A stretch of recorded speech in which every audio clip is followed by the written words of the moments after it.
Assalamualaikum warahmatullahi wabarakatuh. Perkenalkan, nama saya Rizky Khairunisa dari Fakultas Tarbiyah, Prodi PGMIB. Di sini saya dari kelompok KKN IKDR Posko 57. Di sini saya akan menjelaskan tentang pelajaran fikih kelas 4 semester 1, yakni tentang infak dan sedekah. Nah, sebelum pembelajaran kita mulai, mari kita membaca basmalah terlebih dahulu. Bismillahirrohmanirrohim. Nah, selanjutnya, mari kita simak gambar-gambar berikut ini.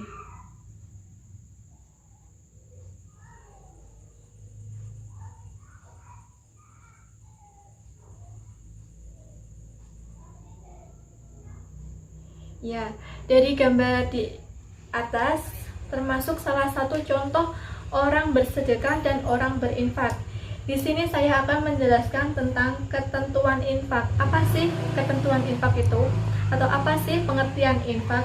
Nah, kata infak berasal dari bahasa Arab, yaitu infak. Menurut bahasa berarti membelanjakan atau menafkahkan.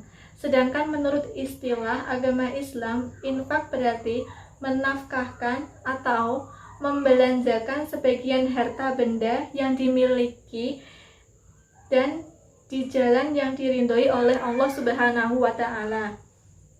Contohnya yaitu menginfakkan harta untuk pembangunan masjid, musola, madrasah, dan untuk dakwah Islam. Yang kedua yaitu hukum infak. Adapun hukumnya yakni sunnah. B. Yaitu ketentuan bersedekah. Pengertian sedekah. Sedekah dari kata bahasa Arab yaitu sodako, yang berarti sedekah, dirma, atau pemberian. Sedangkan menurut istilah, sedekah artinya memberikan bantuan atau pertolongan berupa harta atau dengan mengharapkan harta dan dengan mengharapkan ridha Allah Subhanahu wa Ta'ala tanpa mengharapkan imbalan apapun dari manusia. Contoh dari bersedekah yaitu memberikan suatu jasa, bersikap baik kepada orang lain, mendamaikan kedua orang yang saling bermusuhan. Yang kedua yakni hukum sedekah. Hukum sedekah adalah sunnah, sedangkan manfaat bersedekah itu sangat besar, baik untuk diri sendiri maupun untuk meningkatkan kesejahteraan umat. Manfaat bersedekah antara lain, satu yaitu menghindari murka Allah Subhanahu wa Ta'ala. Yang kedua, menolak bencana akibat perbuatan dosa. Yang ketiga, memanjangkan usia. Yang keempat, mempererat tali persaudaraan. Yang kelima yakni memperkecil jurang pemisah antara yang kaya dan yang miskin.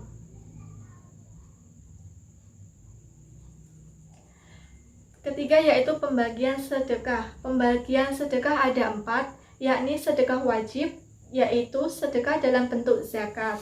Sedekah sunnah, sedekah yang biasa kita lakukan. Sedekah sunnah mu'akad, yaitu sedekah bentuk wakaf amal jariyah. Dan yang terakhir sedekah mubah atau boleh, yaitu berupa hadiah dan hibah. Yang keempat yaitu macam-macam sedekah. Macam-macam sedekah di sini ada 5, yakni sedekah harta, seperti contohnya santunan kepada pengemis, membantu bencana alam.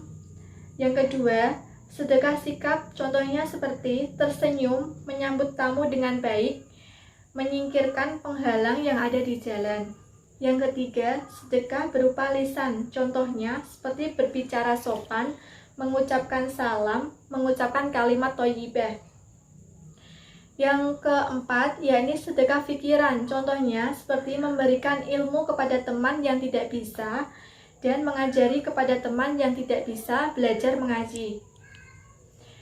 Yang kelima yakni sedekah tenaga, seperti contohnya melakukan kerja bakti dengan warga sekitar, ikut membantu membangun masjid di sekitar. Nah, yang terakhir yaitu urutan pemberian sedekah. Urutan pemberian sedekah yaitu dari mulai saudara, anak-anak yatim, tetangga yang terdekat dan yang jauh, yang terakhir yakni sahabat atau teman. Sekian yang dapat saya sampaikan. Wassalamualaikum warahmatullahi wabarakatuh.